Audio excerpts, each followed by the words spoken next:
Well, to talk more about that, let's bring in our Brussels correspondent, Pierre Benazet. Pierre, what kind of EU support are we talking about exactly?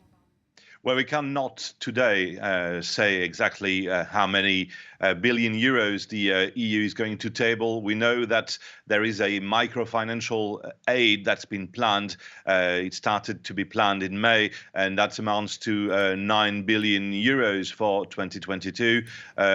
It's still a debate within the EU whether this should be a long-term loans, which could in turn be nefarious to the Ukrainian debt, or whether it will be direct subsidies, which the Ukrainians direly need. The consequences of these announcements for the Europeans are also that the individual member states are going to be tabling their own amounts of help. We know that Germany, for instance, has tabled another €500 million for military aid in the coming months and starting in 2023 as well. There is an important meeting next week in Prague on Tuesday and Wednesday from the European Minister of Foreign Affairs and the defense ministers. As for the defense minister, it's going to be the easiest part because the EU are now debating whether to organize a training mission for the Ukrainian army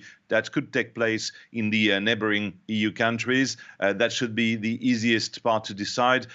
As for the others, the Europeans are going to propose new sanctions. That's one thing. We know that they have no agreement on whether or not to ban entry visas for all of Russian citizens. And also there are other sanctions. For instance, the European Parliament calls for personal sanctions for an additional 6,000 Russians, but that's going to be a fierce debate there in Prague next week.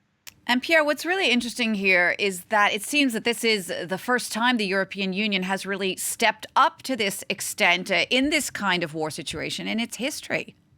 Yeah, it's quite an unprecedented. You are right. It is a very stark contrast with what happened 30 years ago, because 30 years ago is the independence of Ukraine, but it's also the start of the Yugoslav wars, where the Europeans have really been very inefficient for more than 3 years and have not taken the responsibility. It is very different today because ever since the first day, even on the eve of the Russian aggression, Europe had announced a first wave of sanctions in reaction to the independence of Luhansk and Donetsk.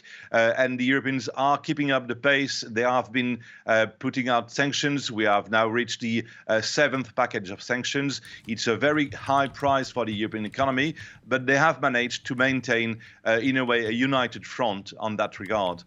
Pierre, thank you so much for that. That's France 24's Pierre Benazet reporting for us from Brussels. Thank you.